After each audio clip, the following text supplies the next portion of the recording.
What if I told you the next global trade war is not happening in space, not in oil fields, and not on the battlefield, but inside a canal? Not a metaphorical canal, an actual canal, dug into the earth, filled with water. And right now, at this very moment, the world's largest economies are fighting over who controls it, who builds it, and who profits from it, while most people on the planet have absolutely no idea it's happening. Every time you order something online, every time a container ship crosses an ocean, every time a supermarket shelf gets restocked, there is a canal somewhere in that supply chain, a narrow strip of water that decides how fast your goods move, how much they cost, and which country gets to collect the toll. Most people see water, governments see power, and right now, a billion-dollar canal project is reshaping the rules of global trade in a way that hasn't been seen since the Panama Canal was built. The question isn't whether this canal will change the world. It already is. The question is who wins and who gets left behind. I'm standing at the edge of the Isthmus of Kra in southern Thailand. And the scale of what is being proposed here is almost impossible to grasp. Behind me, you can see dense jungle, coastal waterways, and a narrow strip of land that separates the Andaman Sea from the Gulf of Thailand. This strip of land is only about 44 kilometers wide, and it sits directly in the path of one of the most important shipping lanes on Earth. To understand why this patch of jungle in southern Thailand is at the center of a geopolitical storm, you have to understand what a canal actually does to the world. A canal is not just a shortcut. It is a tax. It is a weapon. It is a declaration of national power, written in concrete and water. Think about it this way. A standard container ship cannot just sail over land. It has to go around, and going around costs money. Enormous amounts of money. Fuel, crew time, insurance, port fees. Every extra day at sea adds thousands of dollars per vessel. And when you multiply that by thousands of ships per year, you get numbers that reshape entire economies. The Suez Canal alone generates more than $9 billion in annual revenue for Egypt. It saves ships sailing between Europe and Asia roughly 7,000 kilometers of travel. That's not a shortcut. That's a revolution in logistics. The Panama Canal does the same for Atlantic to Pacific trade. Without it, ships would have to sail around the entire southern tip of South America, Cape Horn, adding weeks to every voyage. Here's the crazy part. Right now, almost all the cargo moving between East Asia and Europe passes through a single choke point, the Strait of Malacca, a narrow passage between Malaysia, Singapore, and Indonesia. At its tightest point, the Strait of Malacca is only about 2.8 kilometers wide. And through that sliver of water passes more than 80,000 ships per year, roughly a quarter of all global seaborne trade. This is where it gets interesting. If any power wanted to strangle global trade, truly choke it, all they would have to do is block the Strait of Malacca. That's not speculation. That's a strategic reality that military planners in Washington, Beijing, and New Delhi have been gaming out for decades. And that is precisely why the Kra Canal matters so much. I'm at the port of Lem Chabang, Thailand's largest deep-water facility. And the volume of activity here gives you some sense of what's at stake. These cranes behind me are loading containers bound for China, the EU, and the United States. But every single one of those ships, once it leaves this port, has to pass through the Strait of Malacca to reach its destination. The Kra Canal proposal would change that completely. Thailand would become the new gateway between oceans.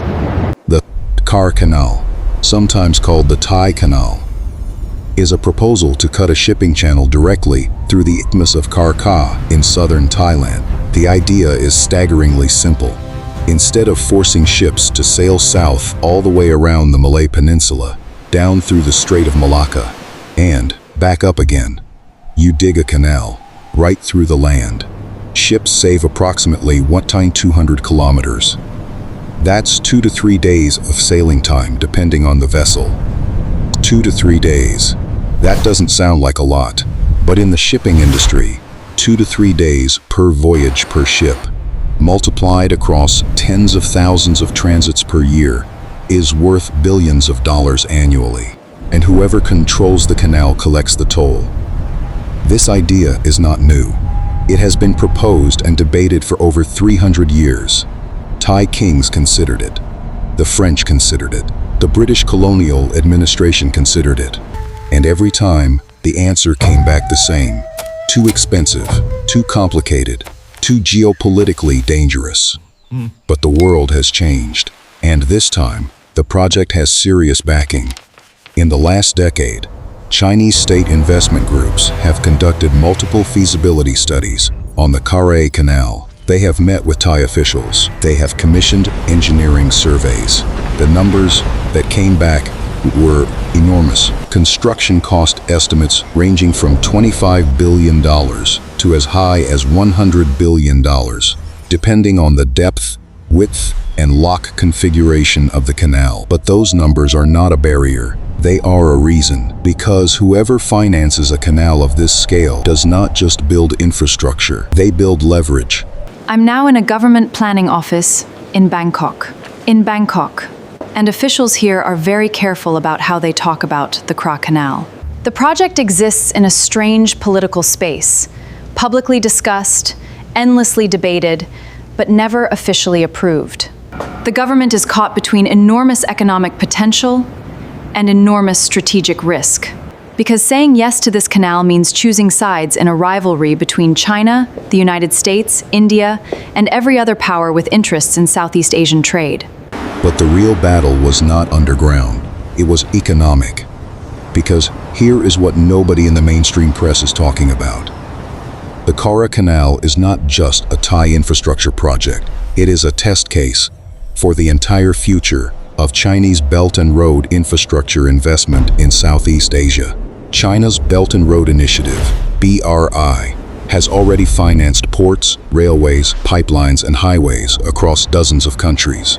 In some cases, those investments have given China strategic leverage over the host nation. The port of Hambantota in Sri Lanka is the most famous example. Sri Lanka borrowed heavily from China to build the port. When the debt became unserviceable, Sri Lanka was forced to lease the port to a Chinese state company for 99 years. Critics call this debt trap diplomacy. China calls it mutually beneficial investment. The truth is somewhere in between and varies by case, but the pattern is consistent. China builds critical infrastructure, retains significant operational involvement, and gains strategic positioning in exchange. If China finances the Kra Canal, what does Thailand give up? Who operates the canal authority? Who controls the tolls? Who has military access rights to the canal zone? These are not hypothetical questions.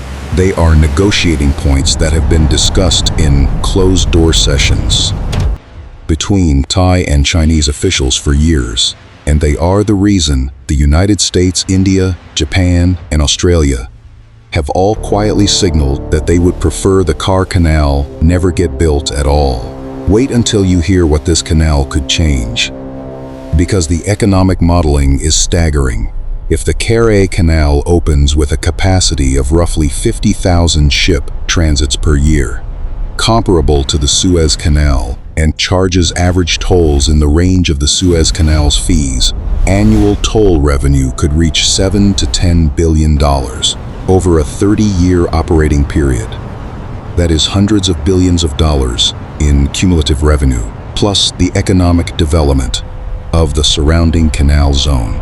Thailand could position itself as the new Singapore, a hub for transshipment, bunkering, ship repair, insurance, maritime finance, and logistics. The canal zone could generate more economic activity than the canal tolls themselves.